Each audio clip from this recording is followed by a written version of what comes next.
Today we're ranking every match in Season 1 of Inazuma 11. Let's do this.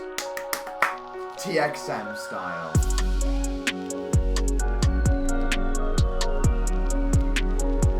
What's up everyone and welcome to a new video on the channel. Today we're going to be looking at every match in Inazuma 11 Season 1. So this is the season of the first 26 episodes, basically the football frontier. We're going to be looking at all the matches that take place from Royal 1 all the way to Zeus. We're going to be ranking them. There is 11 for us to get through, so we're just going to kind of hop in. In 11th place, I'm putting the Inazuma Veterans. This match is very, very disappointing. Obviously, the point is that these old men have kind of forgotten how to play football and need to learn again. But even after they learn again, all they really do is 3 special moves, one of which we've already seen before, and one of which is cross drive. Underwhelming is the word of the day with this match. It's just not very interesting. Raimon just kind of whooped their ass for a bit, which is disappointing considering all we've heard. This is the team the series is bloody named after. We're expecting high, big boy things. We was expecting to put on our big boy pants and show off for a second, but instead they shit the pants. The pants are very brown, and surprisingly, that's not the most pleasant thing to look at. Or smell. Or feel, I guess. Quick anecdote for number 10. I've been showing my flatmate Inazuma 11 recently. I was showing them the first 2 episodes, and it definitely occurred to me that this show is somewhat hard to get into.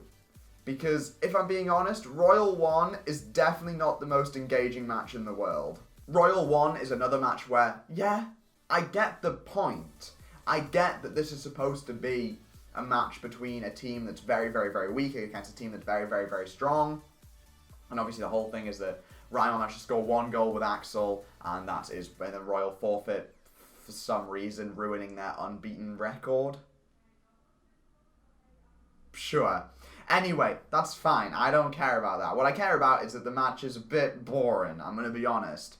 Like, honestly, for a series that's about special moves, again, the thing is, we're just not seeing enough of them. This is supposed to be the match that sells us on the whole series, instead of it being this cool, actually intense match. What it is just a team getting clobbered constantly, mostly by normal shots. There's a lot of stuff here that's ridiculous in a bad way. Inazuma 11 thrives on the ridiculous in a good way. Death Zone, Cyclone, those are all examples of good in a good way.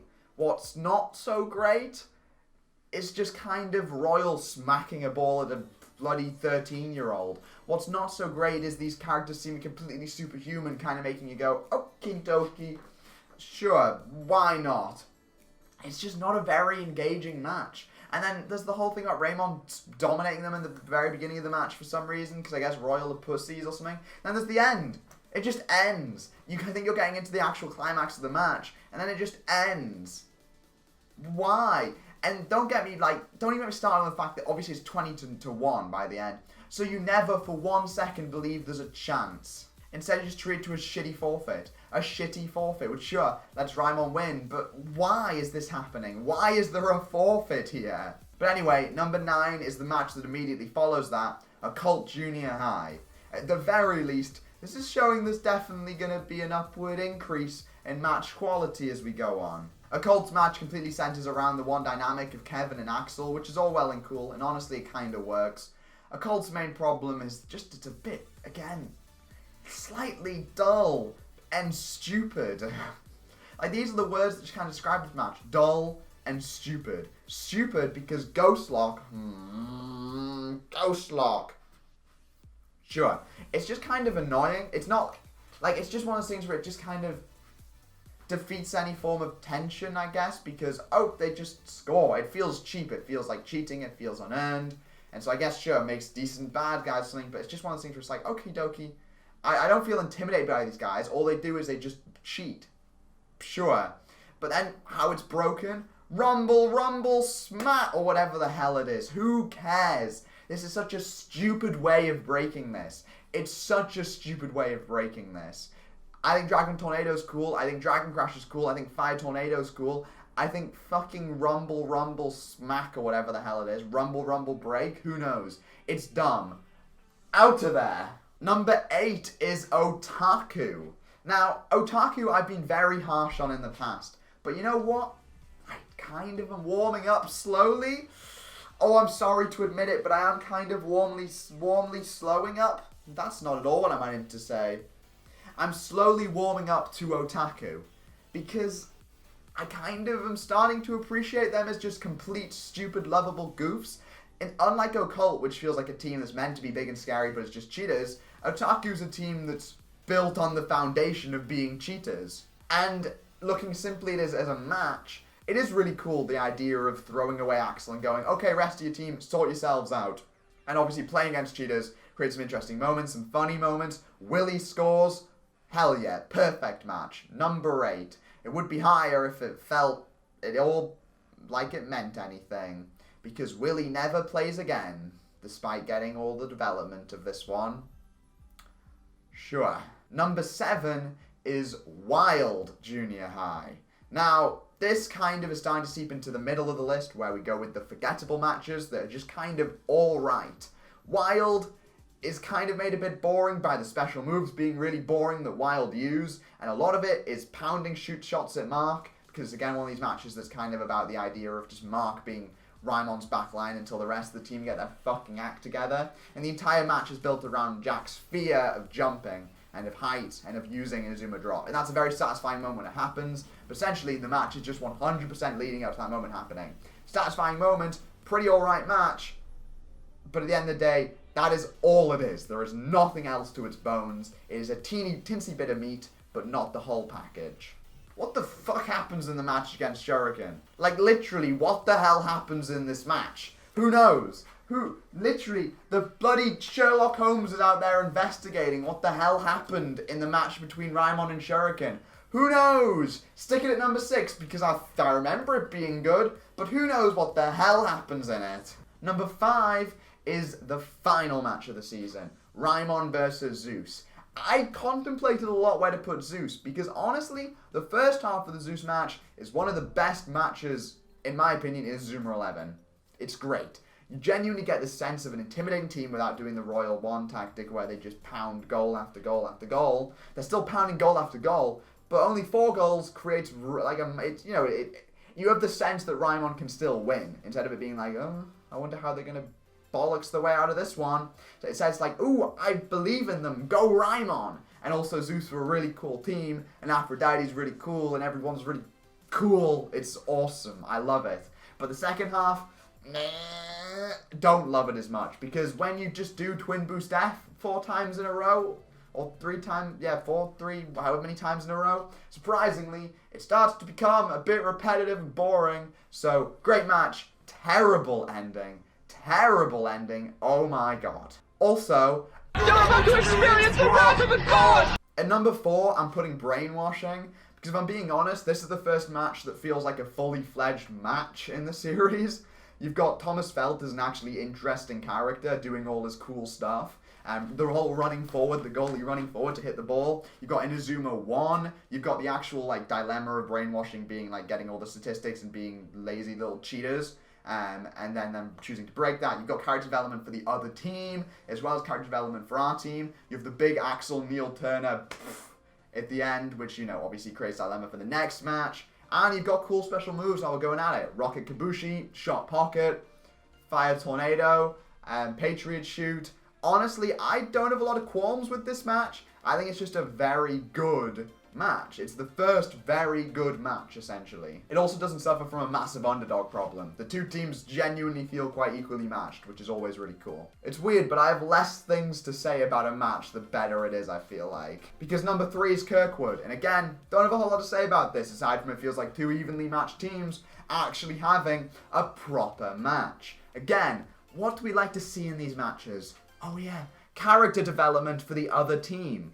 The Murdoch brothers get their fair share of character development in this one, going from hating Axel to mildly tolerating Axel. Triangle Z, sick move. Back tornado, sick move. Spinning cut, sick move. Toughness block. Sure. Obviously the whole Tri-Pegasus Phoenix thing is really bloody cool. Really cool. I love how Malcolm actually learns to adapt to that. And stops the Tri-Pegasus the second time. Because normally we only really get one player on the team who like actually knows what they're doing. But this time we got 4. That's sick as hell. Also, this match is actual functioning stakes to it that aren't just, oh, if we lose this, we go out the tournament. No, this is emotional stakes because Axel, he's fighting against his old team. He needs to beat them to prove himself. Prove that he wasn't a coward or something. Actual emotional stakes. Turns out those are pretty cool. Oh boy, we're at the top 2 now. If I say this one, you guys know what number 1 is, so spoilers. But also that's how top 10s work generally. Number 2. Royal number 2. Didn't think of that one ahead of time. Royal 2, aka the match with a lot of penguins, is really cool. Because this is genuinely, and I'm saying this for the 3rd time in a row, a match between 2 equally matched teams. Oh boy, that's a sick one. But also, as well as that, it's pitting together different play styles. This is a match between passion and wit / tactics / goggles / penguins. This match is only 1 episode, but it feels like so much bloody happens in it, which is the sign of a really good match in my opinion, as well as really good pacing. Mark's hold that emotional dilemma of whether or not to let Jude win because of seeing his sister. Jude hurting his knee. Sure.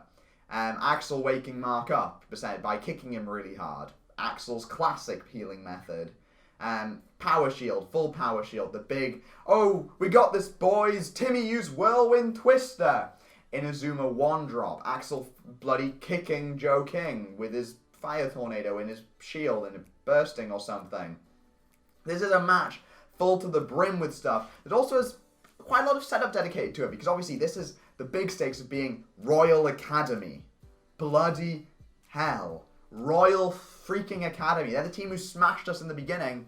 Now we have to make this count. We have to beat them. They're like the big bads of the series. So we have to beat them essentially. It means a lot. The stakes are quite high for this one. But also quite interestingly, there are stakes for both teams. Not just going out the tournament obviously. Royal kind of have to prove themselves. Raymond kind of embarrassed them a tad. They have to prove themselves against Raimon.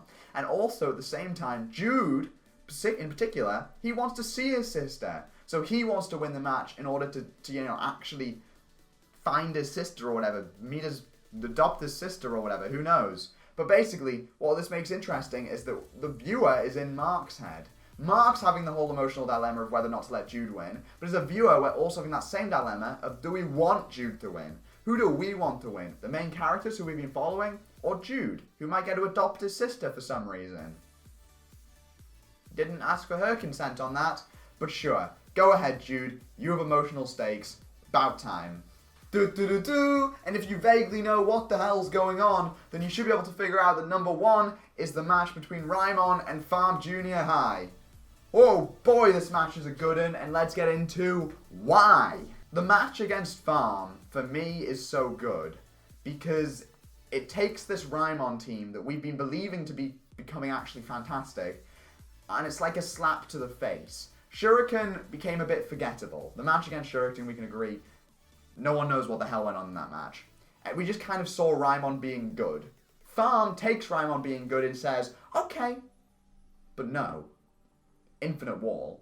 Talk about a way of creating this kind of busted team without feeling like too much. You know what I mean? Zeus can feel too much, can feel too overly ridiculous anime powerful. Royal can feel too, oh my god, ridiculously overpowerful. Farm is just a team with a really cool special move. That's what we've been learning this entire time, is that special moves are really cool. So what if we just take a really cool goalkeeping special move? Infinite Wall. Our shots can't get past that. Oh, and we understand why Farm score a goal because they bloody blind Mark. Cool. Now all we need to do is score a goal. Easy target. We just need to break the Infinite Wall. That's what's on these characters' minds for the entire match. And as a viewer, that makes it really easy to engage with. Because all we know is that we just want one of their shots to break the Infinite Wall. That's all we want. We just want them to come up with some way of breaking the Infinite Wall. But then we throw in another problem on top of that. The team's too individually boosted up or whatever. Their individual stats are too high. Their friendship ain't great right now. They're missing passes. So we obviously throw in Jude. This match isn't just about beating the Infinite Wall and showing that the team can become even stronger. But what it's actually about is integrating Jude into the team, because he's the missing piece. Raimon's missing a playmaker. They're missing a tactician. Jude fills that role. Jude is the tactician. Jude is the playmaker. So you throw him in there, and then you let the team, start to work together again. We see the team become one again because of Jude, because of a former enemy. We see the team start to trust Jude. There's also just like, a really cool monologue or whatever that Mark gives, if I remember correctly. He gives like a really cool inspirational speech. Basically what I'm saying is that Farm's the best match, and not just because Steve has quite a bit of spotlight in it. Sick-ass match. Number 1, well done. Thank you guys so much for watching, and I hope you enjoyed today's video. Now, make sure you like, comment, and subscribe and all that stuff if you want to see more ranking every Inazuma 11 match videos for the other seasons. I'll see you guys then, but for now, make sure you like, comment, I already said this, and I'll see you guys in the next video. Bye.